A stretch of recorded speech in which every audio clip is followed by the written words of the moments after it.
Welcome to the Earned First podcast. My name is Arun Sudaman, founding editor at Earned First. I'm very happy to be joined today by Alka Winter, who's the Vice President for Destination Marketing and Communications at the Ras Al Khaimah Tourism Development Authority. Alka, welcome to the podcast. Thank you, Arun. Really happy to be here this morning. Um, so, you are not only an expert on tourism and hospitality, PR and marketing, you've been in the hospitality sector for many years. Before Ras Al Khaimah, you were at Accor, I think, for several years, including as VP of Global Comms. And you've been based in the UAE for how many years now? It's coming up to about 18 years. So I've been in Right. the region Wow. and in the UAE for quite some time.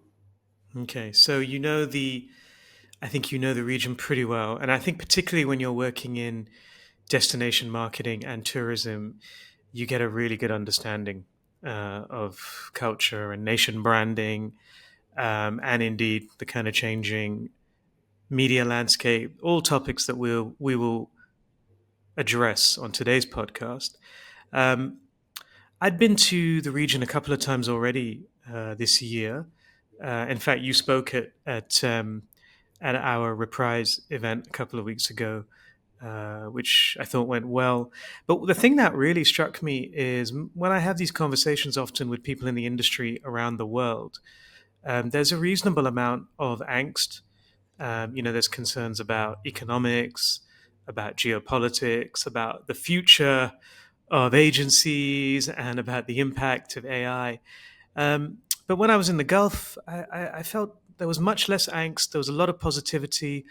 Of course, we're all aware that the economic indicators are probably a lot healthier in the region. But how do you see it from your perspective? Is it largely a positive mindset this year, or are you seeing any angst at all? I think we're seeing a lot of optimism, and you see that year on year. The region, despite geopolitics and things that are affecting the UAE and the GCC broader, there is the sense of optimism. And, the fact that the UAE was ranked the safest country in the world, that was just announced a couple of weeks ago, is really telling. I like to cite that there's an Economist article that I read about a year and a half ago, that said the messier the world gets, the more the UAE seems to thrive. And Mm. there's really nothing keeping the country down, announcing mega projects like Disney in Abu Dhabi. We're going to be having the first integrated resort with Wynn. The GCC Unified Visa, which is a Schengen style visa that facilitates and makes it a lot easier to travel to neighboring GCC countries. I just think the Emirates are on the rise. Mm. It certainly feels that way. As you note, a beacon of stability almost in a very turbulent world. And we'll talk a little bit more about that later on. But first of all, you are someone I think that is very intimately acquainted with the media landscape in the UAE, in the broader Gulf region. And there's been a lot of change, I think, even within that region in recent years. Um, what are the biggest shifts that you're seeing, first of all, in terms of the rise of new media, the evolution of, dare I say, old media, and how is that impacting the work that you do? It's a really interesting question, and it's really coming from all angles. I know we've been talking about AI the last 2 years, and it has upended everything. There really is a seismic shift. And since the advent of the internet, 30 years ago, like this is the next big thing that's happening to us. And in our discipline in communications and in the tourism space, we're looking at specifically where search is going. And it's going a couple of directions. We're seeing that a lot of travelers are using AI for their planning needs, setting up itineraries and such. 50% of travelers are going to be using AI to plan their travel. There's platforms like Perplexity that already you can make bookings on their platform directly. So this whole notion of one click less just got a lot more easier. And then Mm. social is becoming the number one source for travel inspiration at 77%, which is really telling. My DMO website, so a tourism website, attracts about 45% of that. OTA websites, 35%. So no one's really dreaming on my website or on an OTA.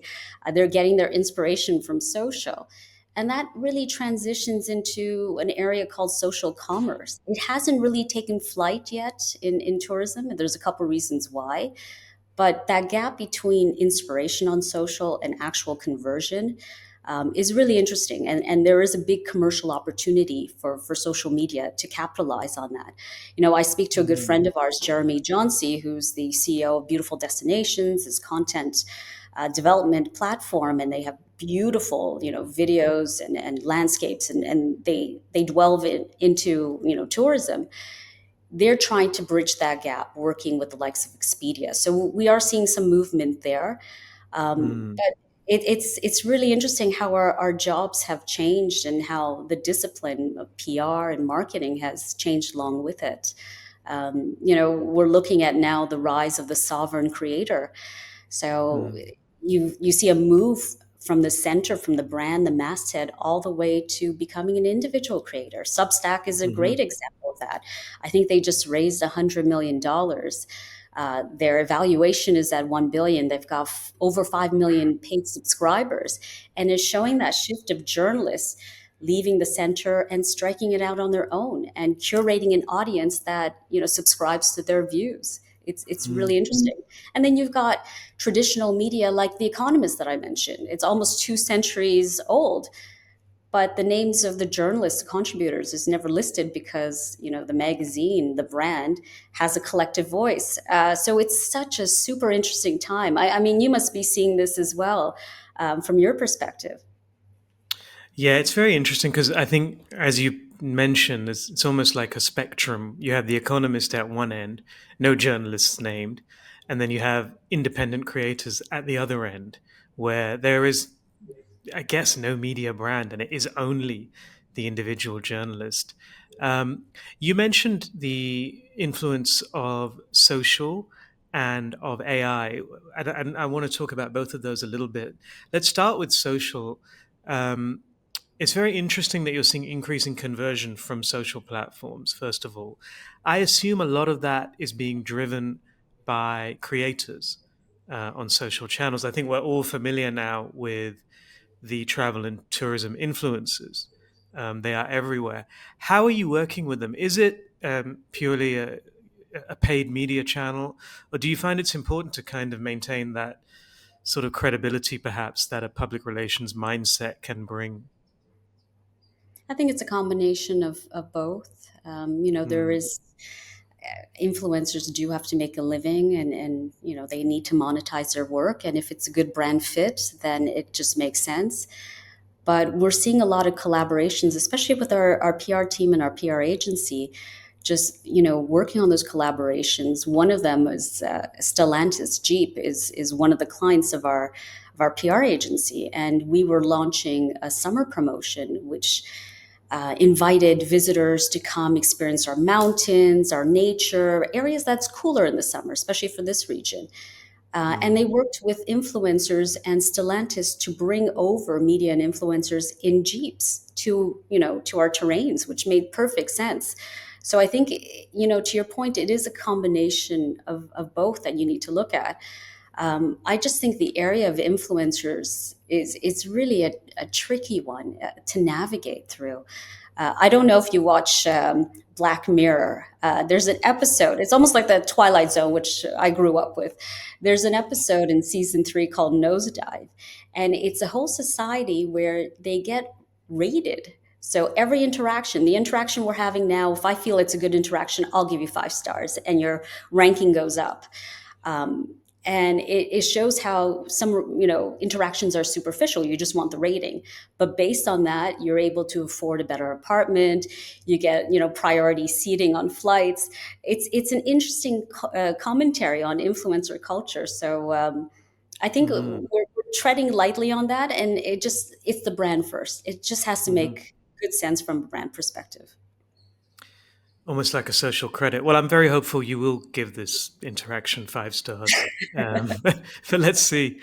Um, So the rise of platforms like Perplexity, very interesting that now, people are making bookings directly from AI platforms. How's that changing your work? Are you finding you're having to recalibrate messaging? Um, are you having to consider different types of channels? Is it different tone, different language? What's the impact of AI search, or as they're calling it, I think GEO, um, on Yeah. your work and your efforts? Definitely, we need to rethink how we do all that. Hmm.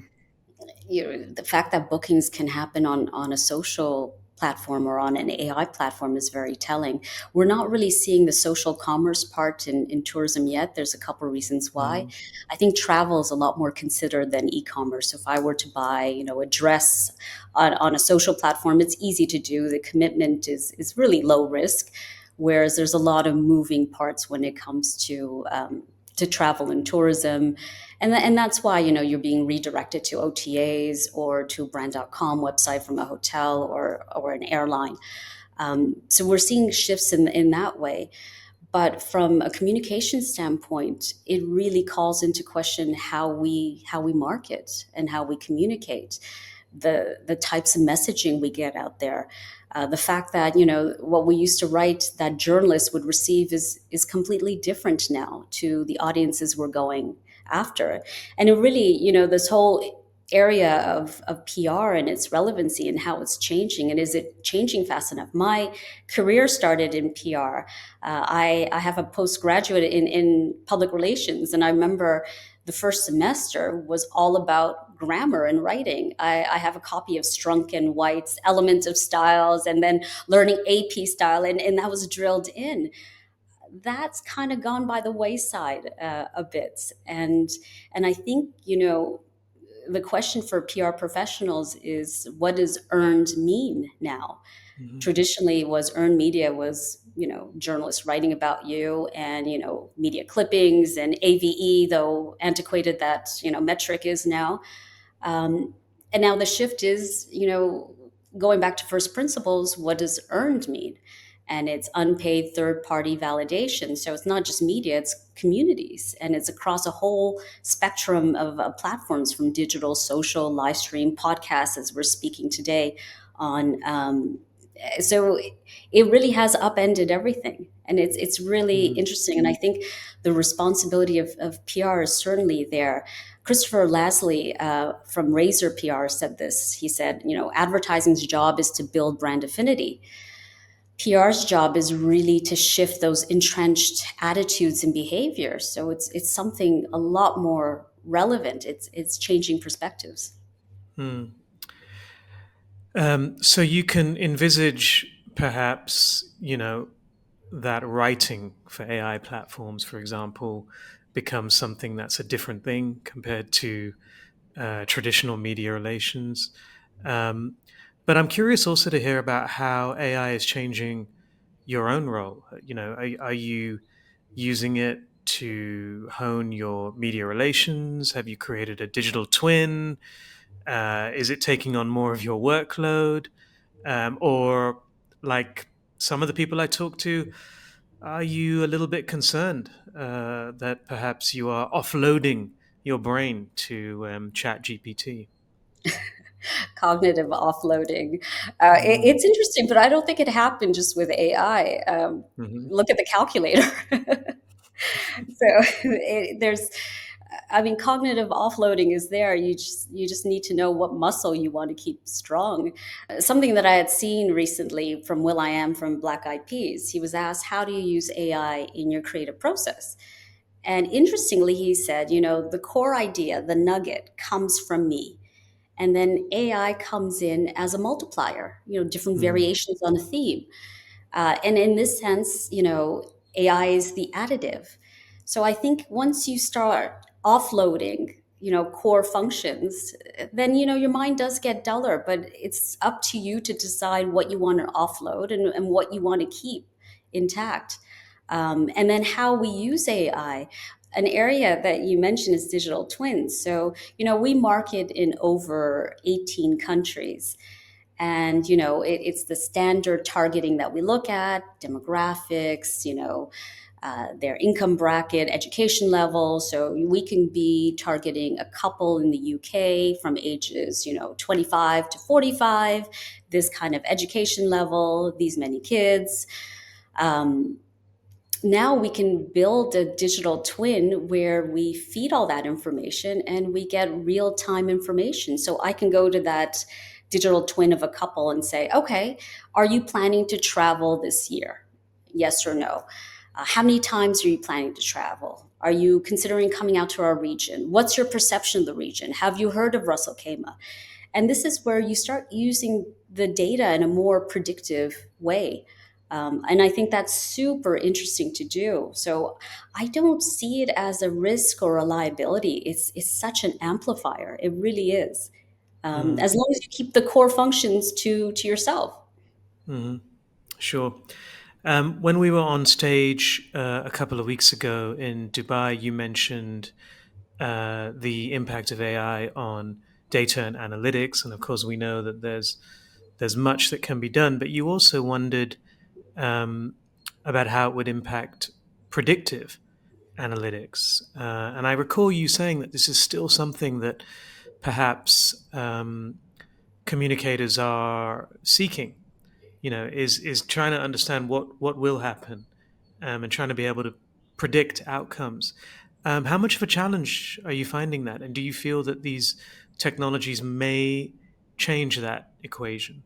I definitely think that this type of technology will change that equation. Absolutely. And Mm, as you mentioned, a lot of the data that we look at, everything from NPS, so Net Promoter Score, brand lift, brand health, sentiment, tonality, all that comes into play. And data is so important, but it's things that happen in the past. It's a whole saying, there's a cleanup in aisle six. Well, how do you prevent that accident in aisle six from happening? So you prevent the mhm, cleanup.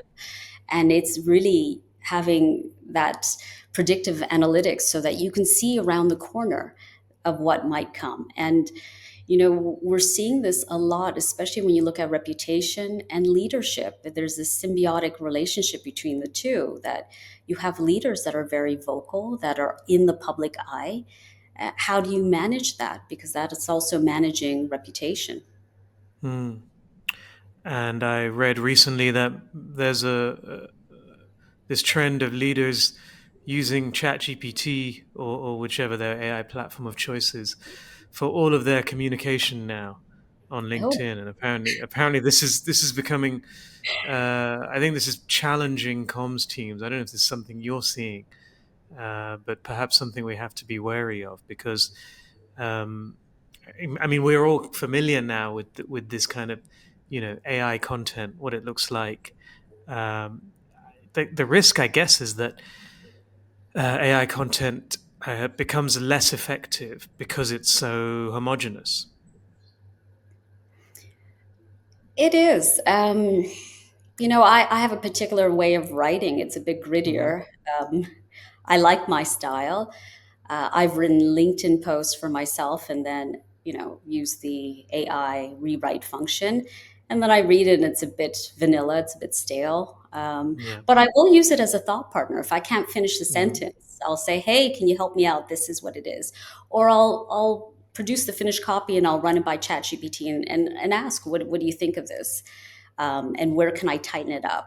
But again, it comes back to using AI in a way that it's an amplifier of what you do so you don't lose your voice. I don't want to Hmm. throw away, that elements of style and Strunk and White booklet that, showed me how to write again. I enjoy the struggle sometimes of writing really good prose and getting it out there. So um, I think it does a disservice to people to be so heavily dependent on it, and Hmm. I suspect it'll catch up. It has to, Hmm. right? I mean, I think every day it gets better, right? Yeah. That's certainly what I'm seeing. Um, so, just one more question on working with creators. You mentioned Substack, the rise of the independent journalist or creator. now there's sort of a gray area between the two sometimes. Um, do you find you've had to change your engagement approach significantly when dealing with this kind of, this new breed of journalist? Um, and is it kind of also changing perhaps how you deal with the traditional media? Um, I'm curious about this because it does seem like you need different approaches to deal with different kinds of journalists these days in a way that perhaps wasn't the case 20 years ago. It's a very interesting question. Has it challenged us to change? It absolutely has. You do have your traditional journalists that I think the relationship is so important, and this is where we work with PR agencies, and one of the biggest parts is learning about the journalists, and on our Mm, weekly calls, who's doing what, where have they moved, what have they covered, and it keeps both our sides accountable as to the movements in the media landscape, which is really important. So those fundamentals are there, they're in place, and it's important. But as you're working not only with journalists, but various communities, of course, the whole approach needs to change. The way that you produce videos and content changes. The span of attention that somebody has is a mm, lot more reduced. So it's really keeping up to that. But I think an area where we're seeing a lot of growth and potential in is how we leverage our agencies who are an extension of our teams. Um, I think this is such an important piece mhm, to that puzzle. I think in the past, it was almost like a transactional relationship. You would work with an mm, agency, you would give them a scope of work, they would tick the boxes, and you'd set up KPIs, media clippings, AVE, and at times that relate. I know I'm laughing now. At times that relationship could get adversarial. It was very zero sum. But Wark did some research about a year and a half ago, and mhm, they have some compelling evidence that demonstrates that award winning teams are the ones that have really strong client agency relationships. A mm, couple of years ago in Cannes, Marcel Marcondes, who's the CMO of AB InBev, he was presenting on stage and he had a slide that showed all his agencies, so PR, creative, integrated, SEO, you name it. And he called them the Justice League because they were modern day heroes. And it really shows that when you're in sync and in stride all together, you can do some remarkable things. And I think trust is a big part of that, that you can rely on each other to present the work and to complete the work. I think, as mhm, on the brand side, we do our agencies a disservice when we don't give them a really good brief. We don't give clear mm, feedback. We don't give them the amount of time for them to do what they need to do. We leave them floundering. And I think there's a lot of areas that we can build on that trust. I've mm, got the example of we just launched a summer campaign, a domestic campaign. So awareness of Ras Al Khaimah domestically is quite high. It's a drive market. We don't need to do the sweeping drone shots and the beautiful visuals that you would see in tourism ads. Those There's a time and place for that. So we tasked the agency, and our agency's Impact BBDO. We've worked with them for almost over a year now, and we said, mm, take a risk. The communities know us. Come up with something that you think would be edgy. And what they came up with was a really cool narrative. So the whole campaign goes that the agency was ready to film the destination, to do a photo shoot, to even record a voice-over ad, mhm, but they didn't show up to work because they were enjoying the hiking in Jebel Jaysar Mountain, they were kayaking in our mangroves, they were enjoying the spa. So our team, my team, we had to scramble and get this campaign off the ground. So we hired margin finance in from procurement to shoot the photographs. And of course, they're not skilled creative people, so their images are all wonky. We asked tourists to film the destination. So one's holding their phone and it's jittery, footage. And even our CEO, Racky Phillips, had to do the voiceover for the radio ad. So it's Rack Summer Unscripted. And it was pretty fun to do. It was really cool. And what I appreciate about it, not only was the idea creative, everyone had buy-in into it. We were about to Mm. launch this campaign. It was supposed to go on billboards, but then we were told that there's some regulations and some of our assets wouldn't be on these billboards. And we sat there as a team thinking, okay, what do we do? We can't reshoot. We don't have time. And the copywriter, Liam from Impact BBDO, came up with a beautiful creative solution that all of us were saying, wow, the copywriters come up with a creative solution. And it just shows that, everyone wants to be part of it. And our PR agency, they just didn't want to issue a press release or invite influencers and media to see the destination. They said, let us own a slice of this campaign. Allow us to form a collaboration with House of Pops, which is a UAE popsicle company, and see Hmm. if they create a summer flavor for us. And they did. So we've Mm. got a summer popsicle called Taste the Sunset in Ras Al Khaimah. And Taste the Sunset comes from my team member, Sadar, who's my head of marketing. For weeks on end, whenever he'd finish work a bit late and drive home, he would take pictures of the sunset in Ras Al Khaimah, and he would send it to our WhatsApp group. And we're like, "Oh, this is beautiful! What a romantic!" Day after day, we saw these beautiful sunsets, and now it's expressed in popsicle form. So Mm. it just shows how agency, in-house, everyone comes together and has ownership, and it's really a beautiful thing to see. Yeah, and very interesting to hear the shift from, perhaps the more kind of overly produced, polished kind of campaign to something that's a little bit more unscripted, something a little bit more unpredictable. Probably a sign of the evolution of the market as well. You talked about that shift from, you said adversarial relationships in the past, to a more trusted model now. What is it though that you are looking for from a good PR agency? What are the qualities that you think set them apart? A good thought partner, a good sparring Mm. partner, and an agency that speaks truth to power. I Mm. think I have the answers being in the industry, and I have a particular way of seeing things. But I do appreciate when our agencies challenge us and really come up with ideas of collaboration. It's no longer, okay, you need to issue 2 press releases a month, you need to hit these targets. I really want to see an agency as a thought partner and have that depth of experience and relationships with media, that Mm. it's not just sending an email, it's having coffee with a journalist and saying, hey, well, what's happening in your area? Are you seeing writers going to platforms like Substack? You know, I get a lot of relevance from what's happening on the ground and what's happening on the landscape.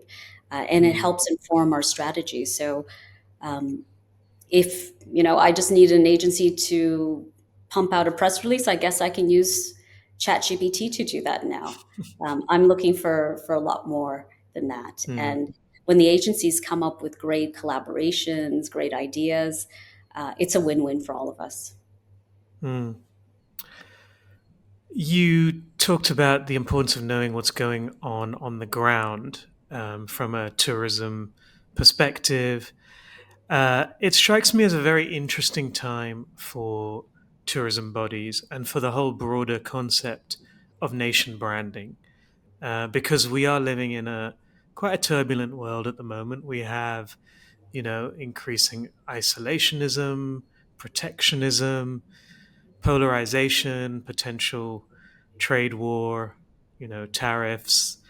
Um, and Ras Al Khaimah is not only in between, well, not in between, but next to quite influential emirates of Dubai and Abu Dhabi, but the UAE as a whole is kind of jostling with some influential neighbors, and indeed in a very interesting geopolitical position. Has all of this turbulence and potential uncertainty, has it changed how you market Ras Al Khaimah? I think it's amplified how we market Russell Kema, Mm. and I think UAE in general. really showcasing that we are a safe destination to travel to. We have exceptional connectivity as well, major carriers like Etihad and Emirates. Mm, Um, and I think in the case of Ras Al Khaimah, it's really interesting as a challenger brand, one that we worked on. And this is something we started years back, going back to the pandemic, of taking care of our tourism community, with our hotels, making sure that we provided subsidies. We also were the mm, first safe city in the world by Bureau Veritas. So it was really important for us to start building that. And mm, that led to, livability. That not only is Ras Al Khaimah great for tourists, it's great for people who live there. So mm, livability was a big theme. Investment is another theme as well. We have an A+ rating from Fitch and Poor, so the investment potential is huge. The master planning of the destination. So across 15 years, you'll see a lot of changes in the destination, from green spaces, civic centers, botanical gardens, beach areas. And tourism right now in Ras Al Khaimah accounts for about 5% of the GDP. Our mm, goal is to increase that to become a third in mhm, about 10 years. We hope to double our hotel inventory by the end of the decade. And all that leads to becoming a catalyst for growth. We have some amazing brands that are entering the destination, from Four Seasons, Fairmont, to Wynn. So I think in the midst of everything that's happening, just showcasing that we are a safe destination, we're a very inclusive destination mm, as well, which is so important. So many different nationalities, people like myself who've been here for decades almost, who love being here because the opportunities are here. There's a great work-life balance, how families are treated with respect. My son is on the autism spectrum, and when he was diagnosed at 2.5, my husband and I had to see, okay, maybe we need to go back to our respective countries. I'm from Canada, he's from Germany, and look into the services there. But what we found were the services and the inclusivity in the UAE is remarkable. People who are on the spectrum or who have mobility issues, cognitive, they're called people of determination. So mm, there's such a beautiful approach to that. So I think as a society, that fabric is really strong, and I think that mm, helps circumvent a lot of the challenges that you're seeing externally. mm. Indeed, you talked about your own perceptions, even of the UAE when your son received that diagnosis, and how they were perhaps upended by the reality on the ground. Do you think that perceptions of the UAE in general have changed? Because I think we're all familiar with some of the coverage of the UAE from years gone by, particularly from the UK media. Is that era past, do you think, or do you think there's still perceptions that perhaps need to be addressed, maybe even challenged in terms of how the UAE is viewed from a global perspective? I think a lot of work has been done. To your point, you look at Dubai for the past 20 years and what they've done to build up the Emirate and the UAE. Abu Dhabi as well is in full gear. So I think a lot of work has been done there. And given the fact that we have exceptional connectivity, we really are in the center of the world. It's been really important. There still is some work to do. When I Mm, go out to media fams. When I go out to media events in different countries, I was in Sweden about a year ago, really to showcase what Ras Al Khaimah has for the Swedish traveler. Some great golfing, nature, hiking, some wonderful hospitality brands. There is some surprise to see a woman there, and when I tell mm, them it's very progressive. I hold a great position at work. I have opportunities.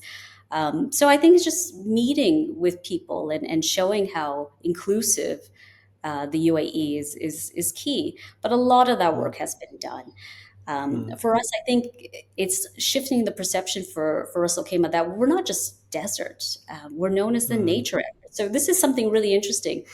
When we were working on the positioning of the emirate, and this was during the pandemic, where we're talking about the new normal and what are people looking for, far-flung destinations, and we saw this as an opportunity, and we had the time to look at our brand. So we conducted focus groups in many of the countries where we attract visitors from, and we said, "What comes to mind when you think of Ras Al Khaimah?" And these are trade partners, media, consumers. And the first thing that came up was nature. I was surprised because I was in the region for quite some time, and I didn't necessarily think of nature, but they said Mm, nature. Second was leisure. We are a leisure destination. About 90% of our visitors are here for leisure. There is some MICE in there as well. Third was adventure. And fourth was culture. And fifth was authenticity.